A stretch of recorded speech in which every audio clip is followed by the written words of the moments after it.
আসসালামু আলাইকুম। আশা করি সবাই ভালো আছো। তো দ্বিতীয় অধ্যায় চলছিল।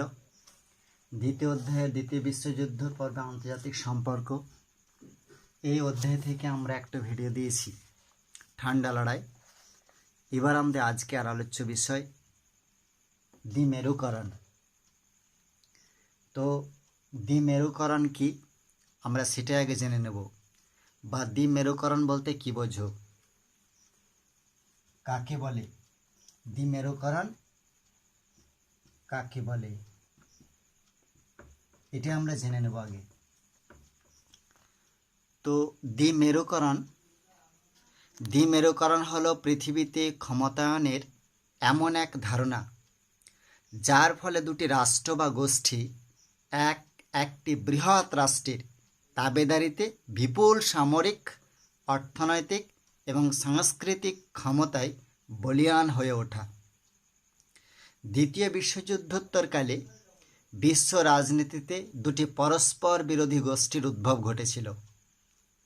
একদিকে সোভিয়েত ইউনিয়ন, তাকে বলছে সাম্যবাদ, অর্থাৎ সাম্যবাদ এটা চালিত হয়েছিল সোভিয়েত ইউনিয়নের দ্বারা। সোভিয়েত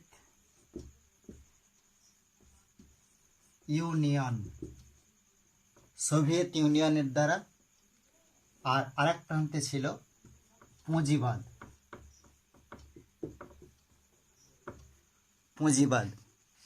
তাহলে একদিকে সাম্যবাদে বিশ্বাসী সোভিয়েত ইউনিয়ন, অন্যদিকে পুঁজিবাদে বিশ্বাসী মার্কিন